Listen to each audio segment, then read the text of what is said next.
You're never going to be perfectly happy all the time. The best you can hope for is to be reasonably happy. Reasonably happy.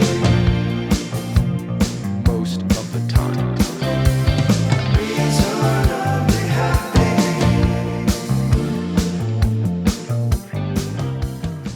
Hello, ladies and gentlemen. Welcome back to Reasonably Happy. I am your host, Paul Ollinger. My guest this week is author John Kenney, who has a new book out called I See You've Called In Dead. And it is, as every publisher wants to hear in a pitch meeting, a funny book about death. He is also the Thurber Prize for American Humor winner for his novel Truth in Advertising, and he has published other very funny, thoughtful books, including love poems for married people, love poems for anxious people, and love poems for people with children.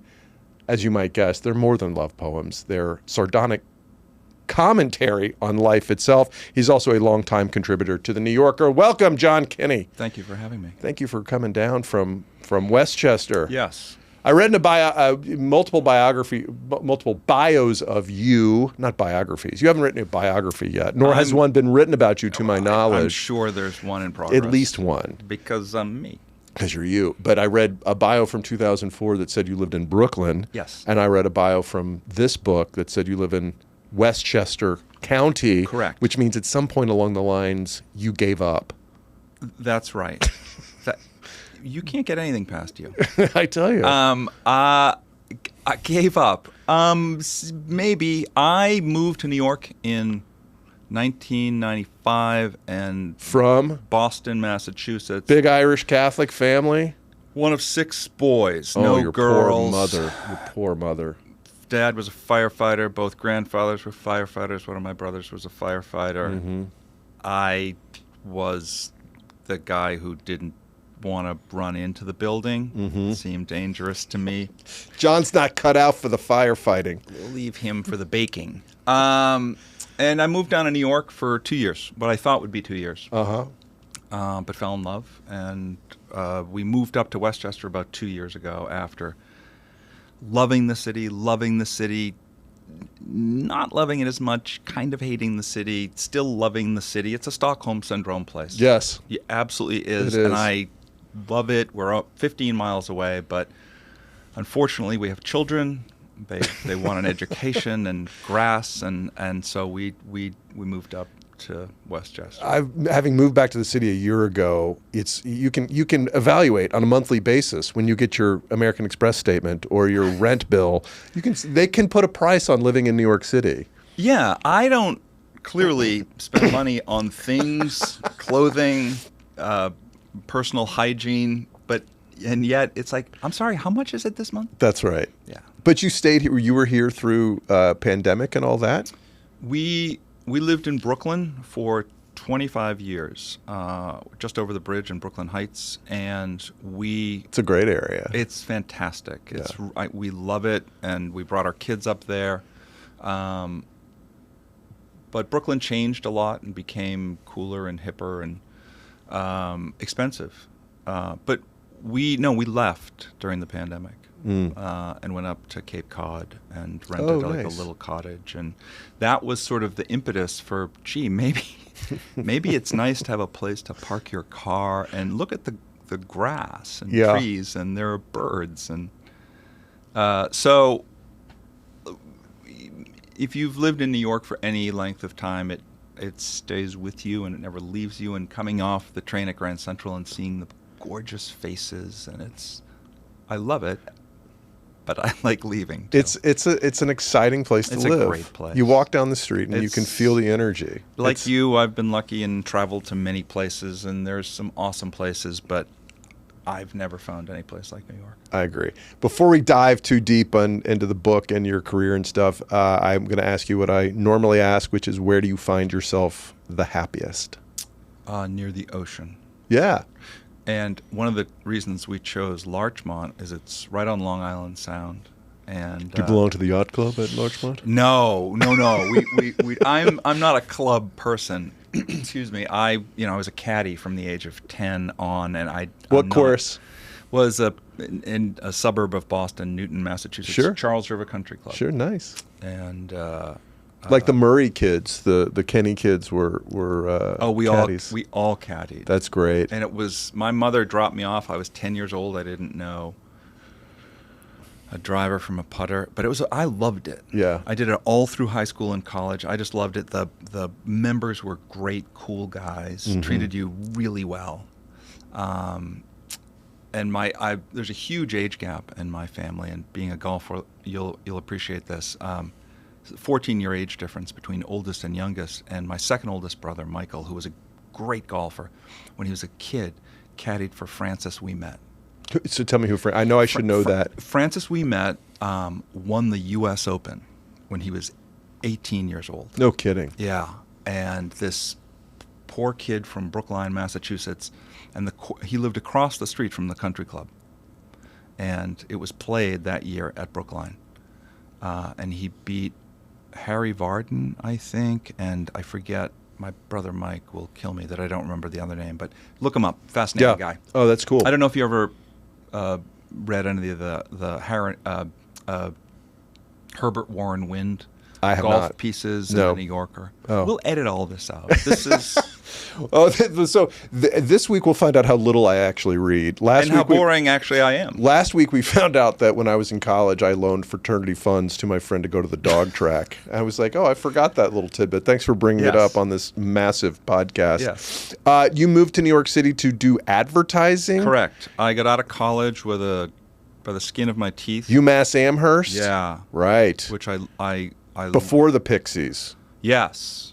Or about the same time? Yeah, I saw you too with 50 other kids Yeah. when they first came out. It was Which tour was that? Boy. Nice. I think the first album. Yeah, I it think. was 1980? 81? Yeah, 80 or 81. Yeah. There was a lot of great music in sort of Boston and Western Mass. So you come to New York. I was a lost kid after college, and all I wanted to do was travel. So I went to Eastern and Western Europe and the Middle East and traveled around for 8 or 9 months. Fascinating time. Convinced that I would come back different. The American belief that if you go somewhere far enough away, that You'll you find will yourself? change. And Yeah.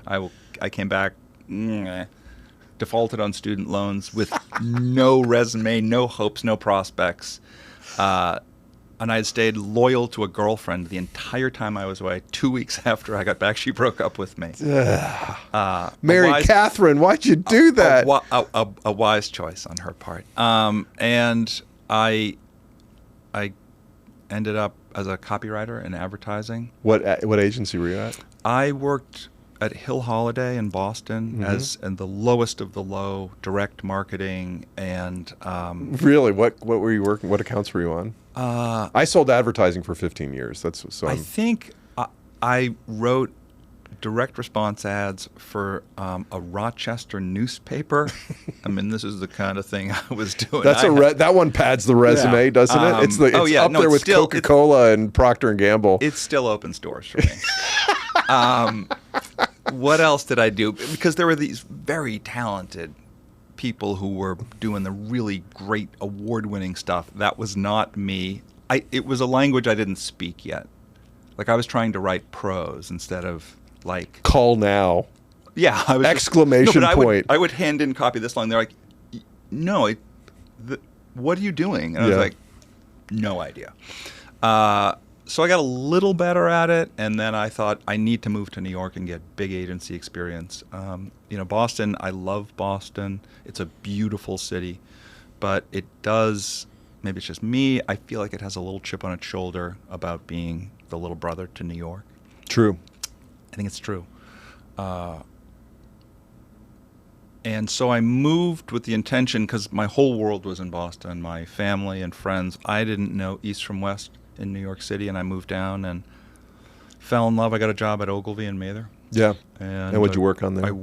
I got lucky and moved up a bit. I worked on American Express and IBM for just a tiny bit. Did you meet David Ogilvy? I never met him. I never met him, but he would wander the halls in my very early years there. On the anniversary of the launching of the agency, he would wander the halls in a kilt, followed by a man playing the bagpipes. Fantastic. But I never I never met him.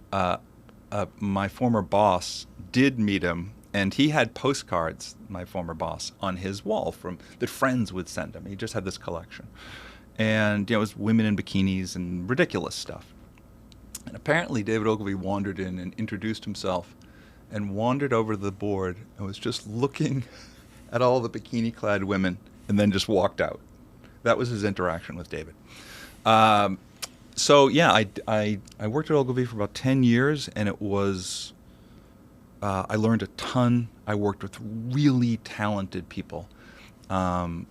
It's sort of the land of misfit toys, or was advertising, and that it was people who wanted to write or paint or direct films or photograph, The or creative make departments, music. for sure. It was weird, freaky people who were incredibly smart and talented, but needed to pay the rent, and it paid okay. And I think it's different now, in that young people go to school for it, which seems strange to me. And maybe every generation says this of the younger generation. While there is still some interesting advertising out there, there was a heyday. It was not when I was doing it, but there was some pretty cool stuff, and a lot of it done by my colleagues. Did Mad Men, not to digress, but did Mad Men speak to you, the series? I assume you watched it. Oh, well, first of all, it's just so incredibly well written and photographed and acted. Mm-hmm. But absolutely. Yeah. I think they, excuse me, I think they absolutely had their finger on the pulse of what advertising was then. In the generation just prior to you. I would say it was probably two generations. It's, yeah. So you got there in 84 or something like that? 95. Oh, wait. 95. Oh, okay. Yeah. I just look profoundly old. No, I thought you said you would. I was doing the That was math off of college. you too. That was college. Okay, and right. then- Sorry. And then sort of wandering. Here I've insulted our esteemed guest already. We're only 13 minutes this in. Is going great. I'm loving this. So I worked at Ogilvy for 10 years. Yeah. But When did you start writing? Well, I was always writing on the side. Starting when? Like high school? No. I was a very late reader and writer. Mm-hmm. I was kept back in in first grade at Are you dyslexic? parochial school. I've never been diagnosed that. I think I'm just not that bright. But I couldn't read. I couldn't get it. And so I was kept back, which was In parochial school. in parochial school, Saint, very strict. Our Mother of. Yeah, our Holy Mother of Christ. It was St. Teresa's School Yeah. in West Roxbury, Massachusetts. And I'm one of 6, 12 years of Catholic school myself. are you really? Yes. You seem reasonably normal. Reasonably normal. He's not wearing pants. I don't know if you can see. Yeah, so we went there for all of my brothers went there, and then my little brother and I went there, and my parents took us out of there when my little brother came home from first grade, and he said, "My back hurts," and my mother took No off his shit. and he had been beaten with a metal rod by one of the teachers, the nuns, and so Right. they took us out of there and put us into Boston public schools, which were superb. You got beaten by other people. But at least you didn't Yeah, pay I started for it. middle school the day desegregation began in Boston. That's a good time. Police officers in the hallways, and a lot of learning.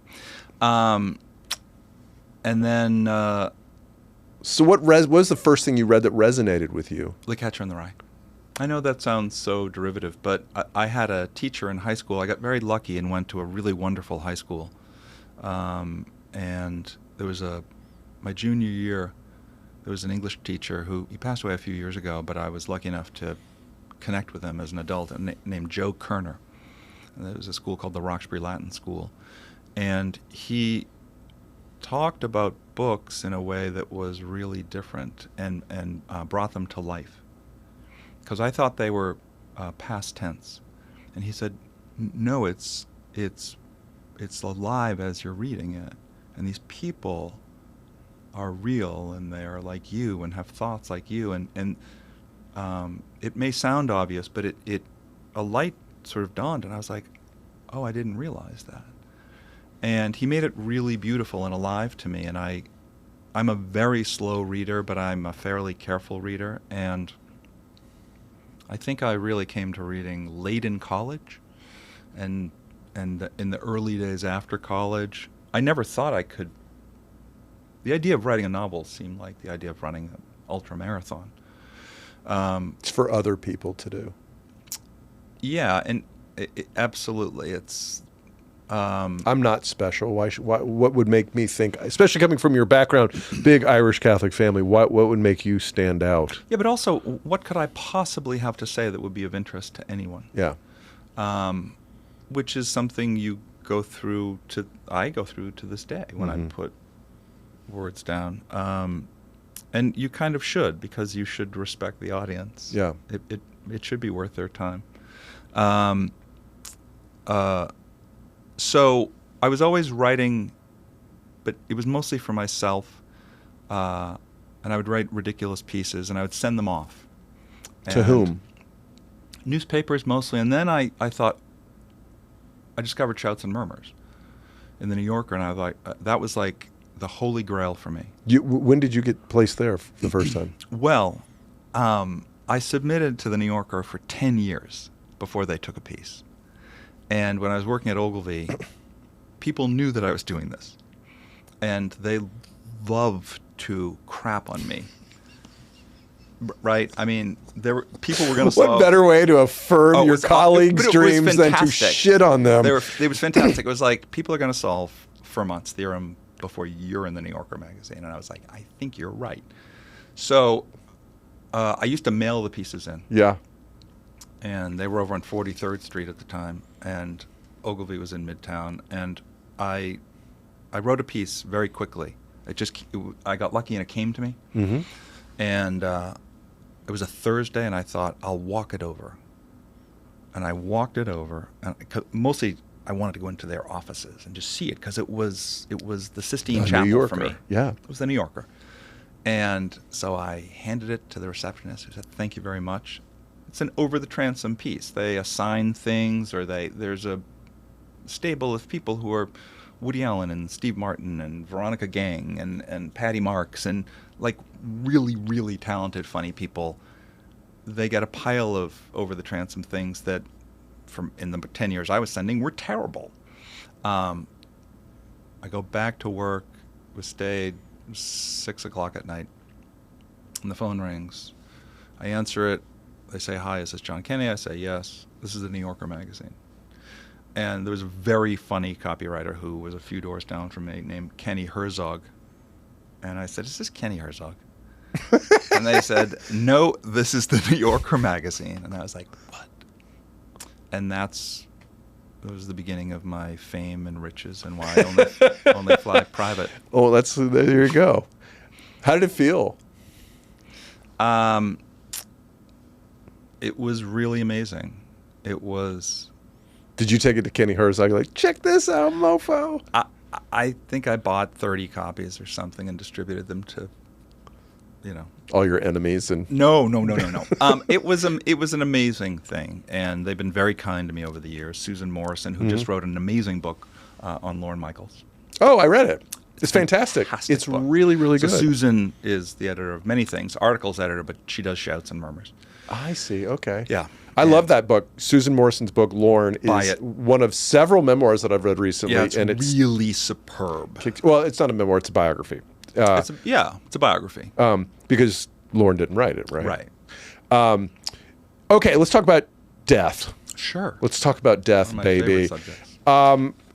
You've got the new book out. Yes. It's called I See You've Called in Dead. Yes. Who is Bud Stanley, and how's his life going? Bud Stanley is the sort of anti-hero of the book. He's an obituary writer who's lost and doesn't really know how to live. Seems to be a theme with your... Write about what you know, Paul.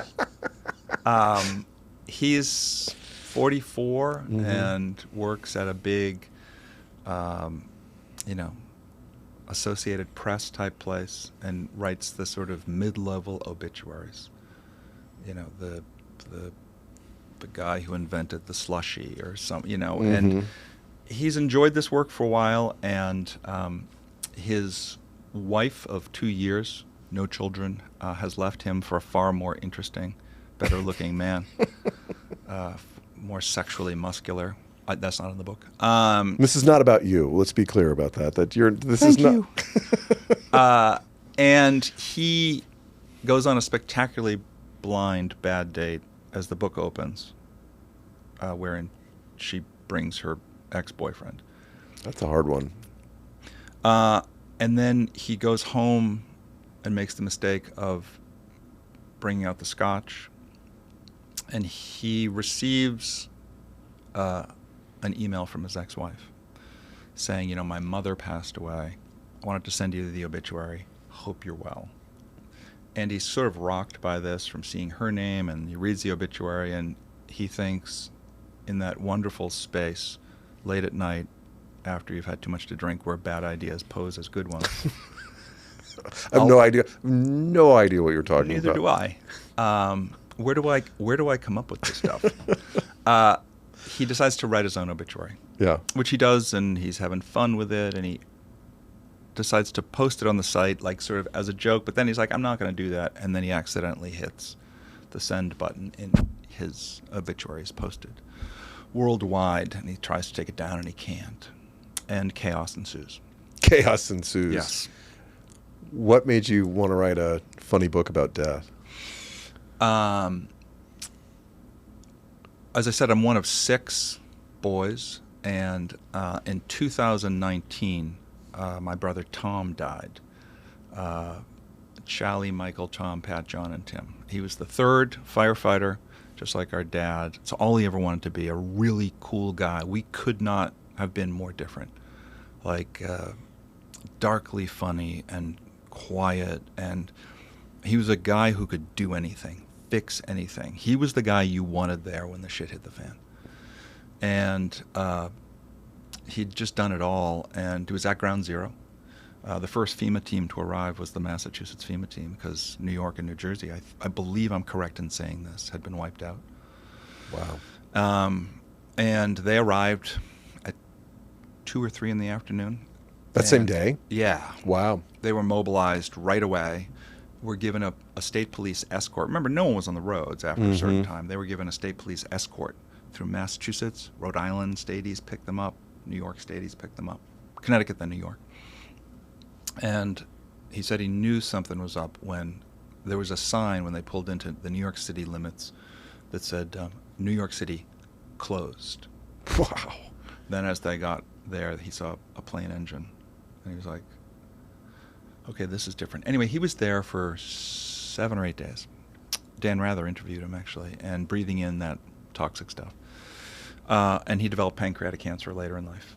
And was gone in 5 months. But my brothers and I, the other 4 would come down from Boston, and I'd go up from New York, and we would visit him once a month and sit in a room and make fun of him. Mm-hmm. As the way you express love in a big family. Exactly right. We had both emotions in our family. We had sarcasm and anger. So we had the whole package. Dana Gould says his family had 2 emotions. One is anger and barely suppressed anger. That's better. Yeah. Last time I saw him, we visited, it was early May, and he'd be dead in 2 weeks. And spring comes to Cape Cod angrily and at its own pace, and it was a cold day. And I arrived first, and I was there for a bit, and we chatted, and he was obviously much thinner and in a sort of a lounge chair with a blanket over him, but still very much himself, a guy with a handlebar mustache who I describe as best photographed in sepia.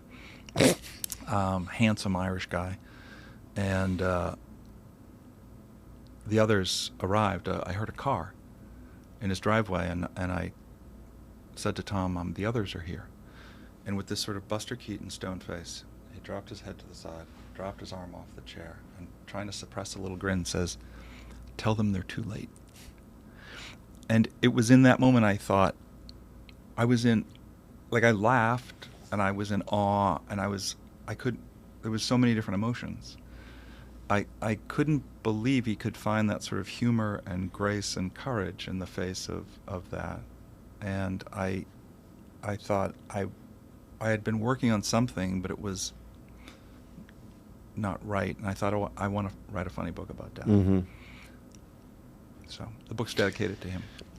I'm sure you're asked all the time if the protagonist has elements of you in the book. So I won't ask that specifically. But You can. some of the truths of life seem to seep in for anybody who's in middle age, and he's dealing with this. Life isn't working out the way he thinks it should be working out, Right.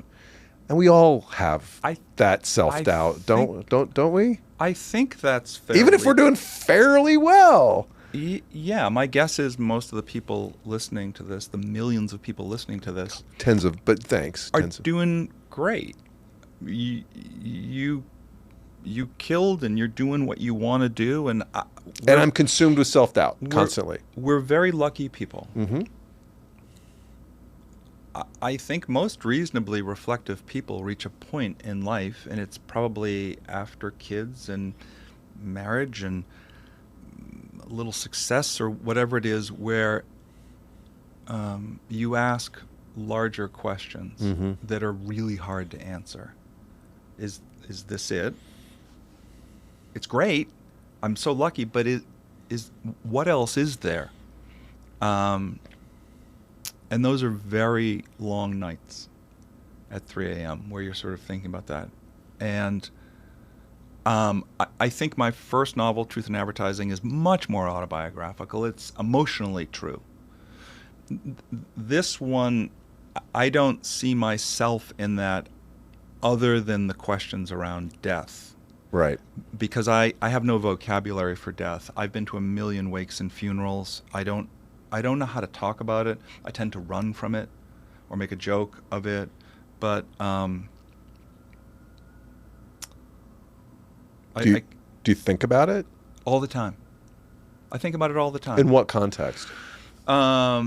My own, what that will be like, Mm-hmm. what there is, the effect on my wife and children.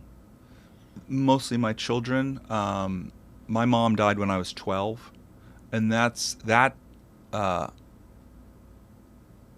was a profound thing. That was a world tilter. And you said you're number 5? yes. Yeah. And she died quite suddenly. She had ignored a lump in her breast, and by the time she finally did go to the hospital, it had spread tremendously, and she was dead in 26 days.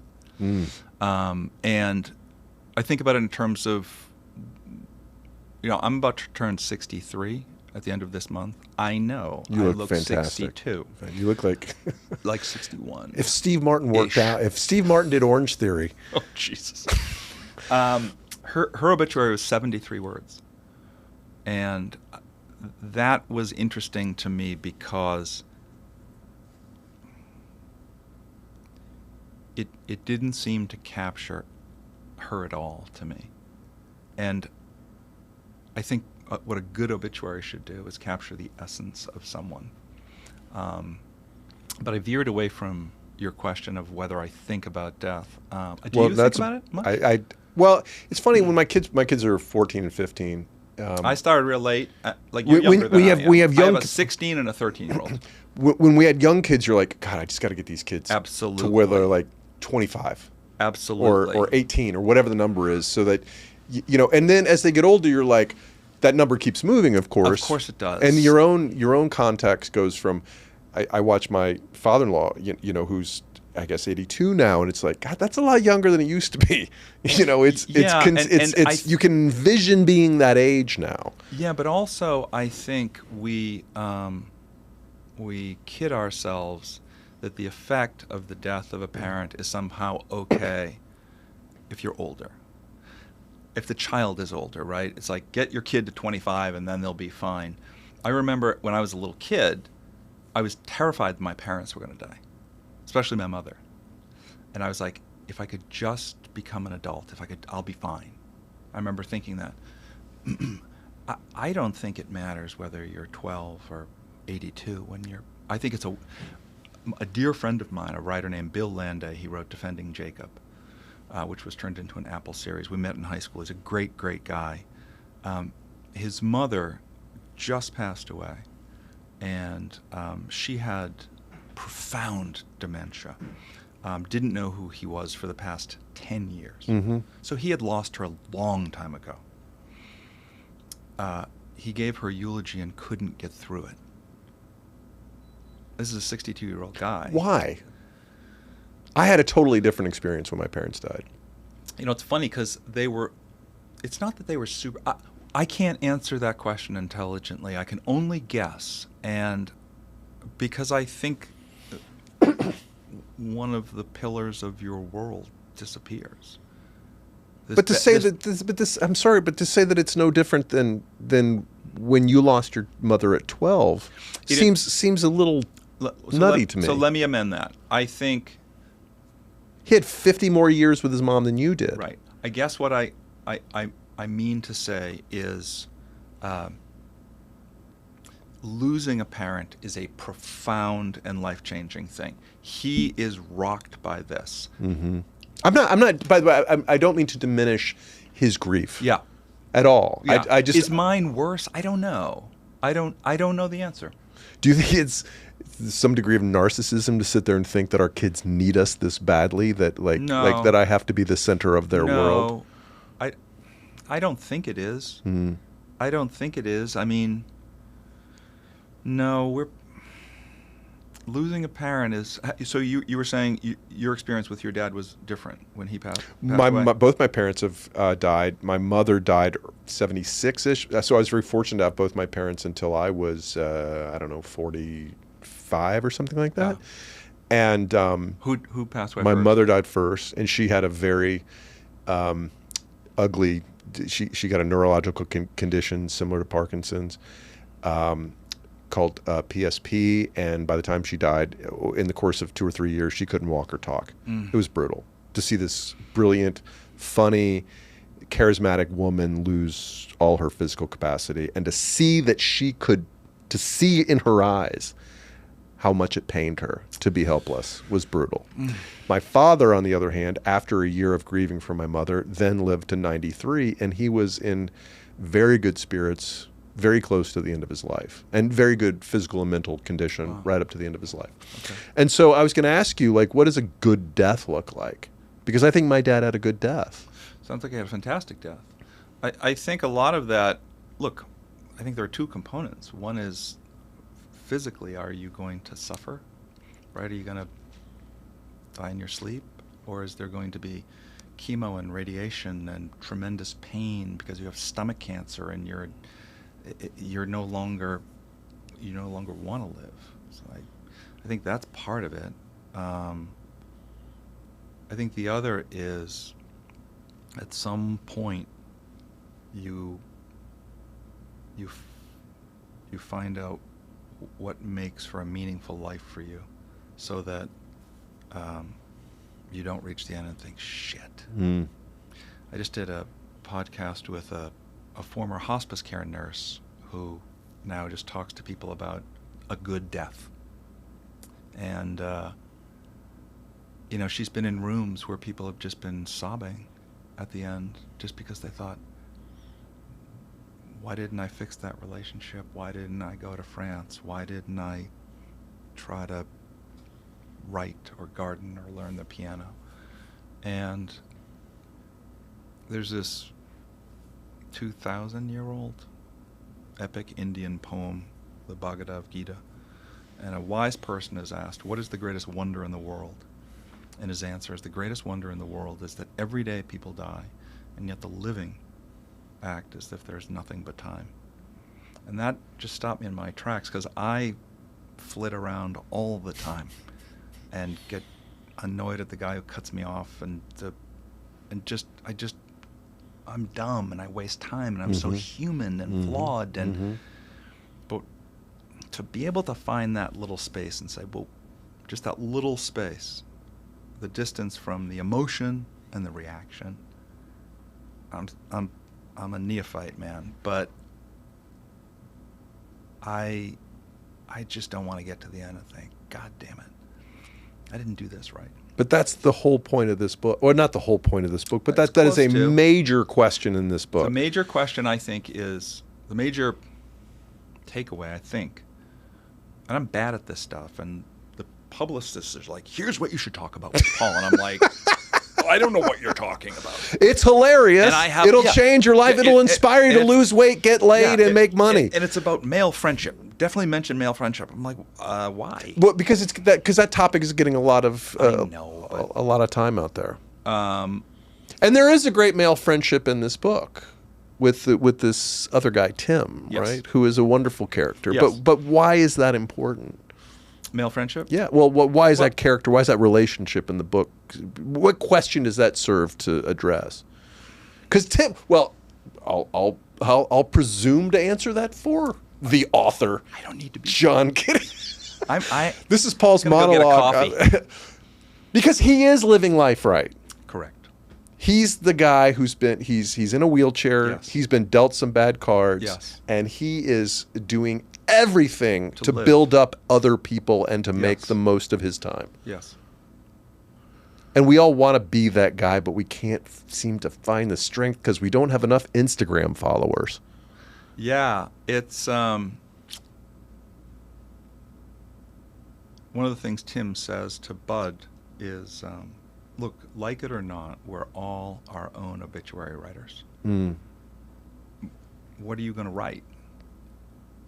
You know, because someone's going to write it. Mm-hmm. Are you going to write the story? Are you going to quit the job and do the thing? Are you going to be a great dad or kind of a crap dad? Are you going to just go out there and make money, or what are you going to do? And it's not an easy answer, Mm-hmm. right? It's not. Quitting the job's hard. Money matters. Money does matter. It matters. I have plenty, and I still don't think I have enough. I have none, and I wish I had more. Do you regret that?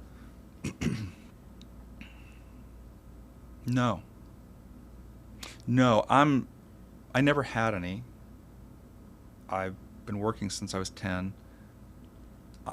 You had game. I'm just a mediocre writer. Well, I mean, there's some that would look at your resume and be like, "Holy shit! How do I become John Kenney?" You the first thing is you want it, Mm-hmm. and that it matters to you for a reason that's. I took one job for money in my life and regretted it 2 months in and quit after 10 months. But we're talking advertising money. We're not talking about Silicon Valley money or Hollywood it's all money. It's all relative. It is, and it doesn't mean you can't work it for the most part unless you find an ad tech firm that eventually gets gobbled up by Google. You're not going to work in advertising and retire at 32 years old. No, you're not. You're going to pay your bills and hopefully have a decent thing to say when people ask you, "What do you do?" Yeah. I remember lying to my dad when I got my first job in advertising because he said, "How much are you making?" And whatever the equivalent and I think of $24,000 a year is. And he was like, "What are you making? 10 grand a year or something?" Mm-hmm. Like because he was a firefighter and he grew up during the Depression and he was in submarines for 3.5 years during World War II. And I lied. And I was like, "It's just about that." And I think I was making like 35 grand or something. Yeah. Because I couldn't. Right. So right. I think I don't have a healthy view of money. I sort of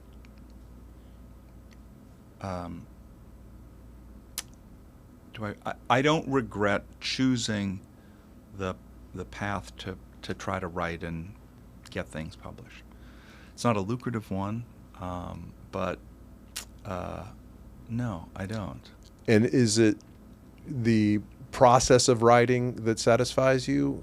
I imagine you got to the point where you can't predicate your happiness on critical reviews. No, I don't.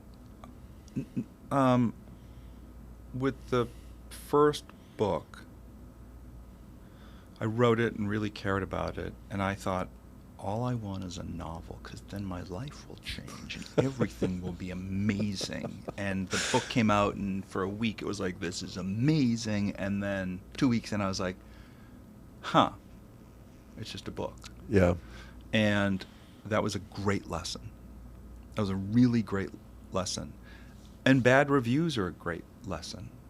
I really don't tend to read them anymore, the reviews. I've been very fortunate with this book. But the process, if you don't enjoy, this is few and far between. The privilege of getting to chat with you and having maybe some people listen is such a privilege. Mostly it's just me sitting on a couch and alone and trying to write something that I think might mean something to me, but I do think there's this universal thing that maybe it could mean something to someone else. And But if it doesn't mean anything to you, it's not going to mean anything to anybody Correct. else. Correct. And yeah. You told NPR's Scott Simon that not going into journalism was one of your two big regrets in life. Yeah. What's the other one? Not marrying Miss France when I had the opportunity. The other was not serving in the military. Oh, is that right? Yeah. Yeah, I have tremendous... My dad was, as I said, a submarine sailor. And it was a definitive part of his life, as it was for many men of his generation. And his brother went to the Naval Academy and was a career commander. And I have some dear friends who served, and it's something I wish I had done. That's really interesting. My dad told me something. I'm again big six kids, a big Catholic family. My father had a good job, not an incredible one. Money was always tight. Yeah. That's kind of the subtext sure. of my youth, and that's why I was so focused on making money as a career. And my dad, as we were approaching college, I had a great resume for one of the academies. Oh, wow. And one of the greatest gifts my father ever gave me, and he gave me innumerable, was he said to me, if you want to be in the military, you should consider going to the academies. If you're considering the academies because it's free, stop doing that. Yeah. And it was one of the most beautiful things a dad Smart could man. say to his son. Smart And he man. did serve in the military, and he did, he did enjoy his time there. What branch? Well, he was in the Merchant Marines, Yeah. and then he was in the Navy. That's awesome. Yeah. So, when your mom died, what did your dad do right, and what did he not do right? He did a lot of things right. He cared and he stayed. He stuck around. Stayed. That's like the number Honestly, one rule of being a dad. Just show Don't up. leave. Right? Show up. Yeah. Just show up. Mm-hmm. This is a guy who was born in 1925. Mm-hmm. He's 4 years old and the Great Depression hits. Started working from a very young age. 17 and a half, gets a letter signed from his dad, goes into the military and fights a world war for 3.5 years.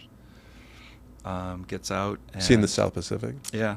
Well, he was all over. I have his lighter, his Ronson lighter, with the ports of call from the Aleutians to Brisbane. Wow. Yeah.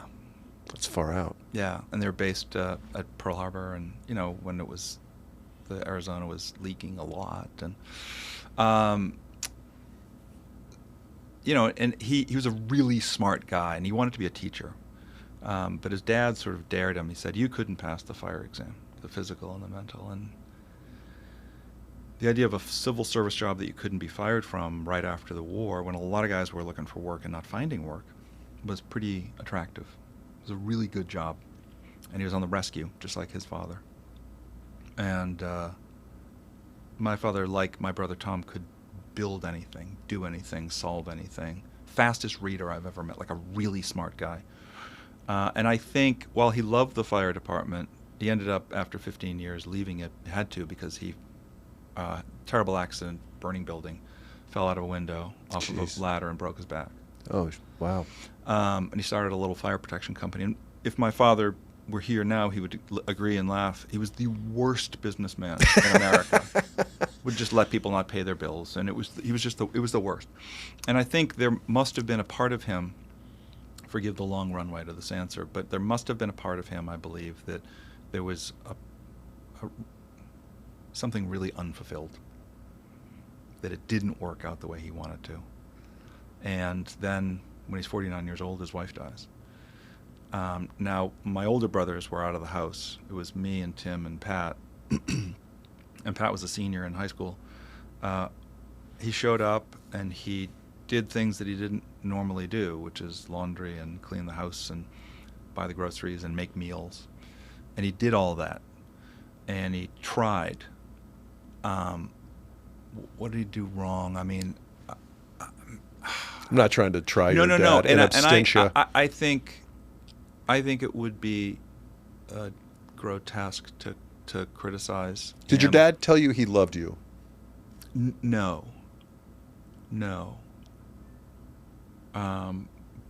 But How'd he show you? well, I think the words can be overused Mm-hmm. because it's easy to say it. Right. It's easy to say it, but he was there, and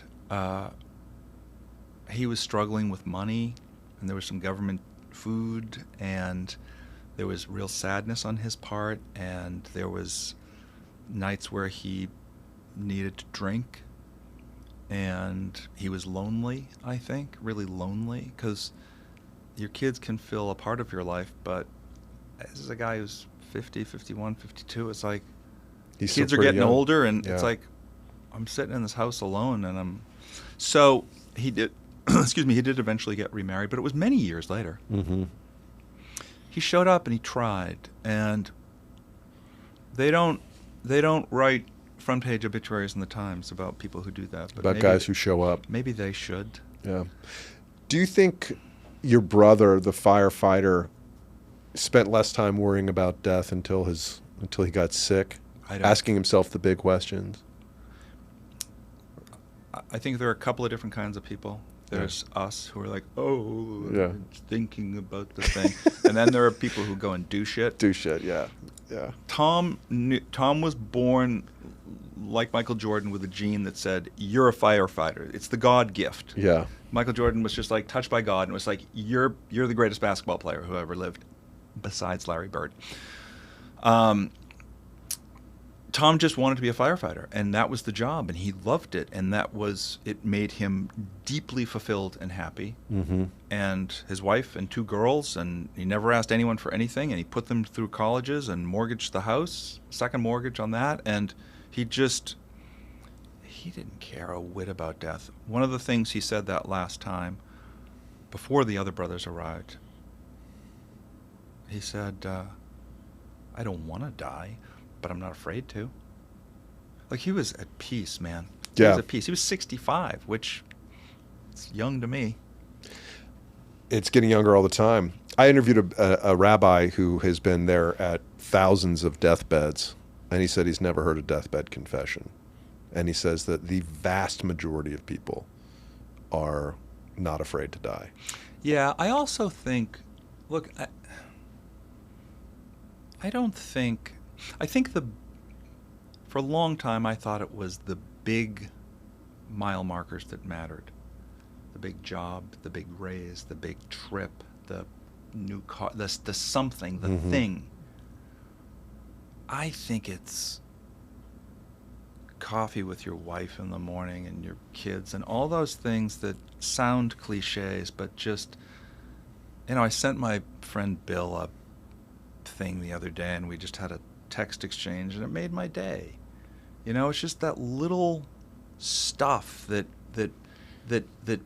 makes a life, the tiny little things. Life's holy rituals. Yeah, my wife and I hung out this weekend, and it did nothing special. We walked to the water, and she made a killer dinner, and had some wine. It was nothing. We were in bed reading separate things at 9:30, and it was just like, I was thinking to myself before I fell asleep, I was like, that was the best day. I think that's how it is for a lot of people. Life is so hard, and it's really hard to be a human being. First rule of Buddhism is that life is suffering, and it is. It is because there are so many conflicting emotions, and what do we want, and am I enough, and is there something better, and should I be thankful, but I want better, and am I doing it right? Because this is our first time doing it. And there's no instructions, and it's like, am I doing it right with my kids? Am I a good friend? Why am I still replaying that conversation that he said 6 months ago that's pissing me off? And I'm estranged from my brother, and it's hard. It's really hard. And then you have to do the road of the everyday and go work, and there's no time to think. But I think we find our way through the dark. I think we do. And I'm actually very glad to hear that's how it is. I missed my father's death. Because I had to go from Boston back to New York for my daughter's birthday. But he was very, very old. But another one of my brothers just died in February. We drop like flies, Paul. I'll be lucky to finish this interview. He was a great guy, my second oldest brother, Mike. But again, I was in the room with my other brothers and his wife and 2 grown daughters for 3.5 hours maybe. And they played music for a while, his favorite music, Van Morrison and Steely Dan. And a hospice care nurse from Ireland. My brother was passionate about Ireland and golf. But a 12 handicap. And My kind of guy. And then we stopped playing the music, and it was late in the afternoon of a cold February Boston day, and we all just kind of stood there quietly for a few hours, and he passed away, and it was really, I think he knew, what do I know? I think he knew we were there. We talked to him until we didn't, and it's quite a remarkable thing. It really is, because I grew up Irish Catholic. I'm no longer a practicing Catholic. I don't know what's out there. I've read a lot about it. I've tried different things. But I don't know whether it was my mind or an actual thing, but I did feel something the moment he passed. I really did. You know, I read that what is the first law of thermodynamics is that energy can neither be created nor destroyed.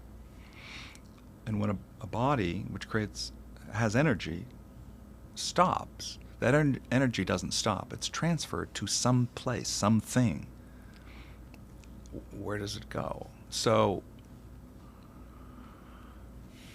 maybe a different podcast, the energy thing. Well, I think we've covered a lot of the topics that you raise in the book, and I appreciate you being so open and willing to discuss them. Thank you for having me and listening. You want to give a 1-second plug on your book or a 10-second plug on your book? There are so many other books that I would buy. I mean, there's so many great books I would read. Oh my God, that's the best pitch I've ever heard. Buy it. Don't buy. I mean, take it out of the library. I don't know. Here, I've read it. It's very, very funny. You should also read Truth in Advertising. And if you want a great book of thoughts that both celebrate and find the humor in all of life's little things, his love poems on for married people, anxious people, and with children are great to give as gifts to married people, divorced people, new parents, or just that guy who is very difficult to live with but thinks he isn't. That would be me, the anxious person. John Kenney, thank you very much. Thank you, Paul. Really appreciate it.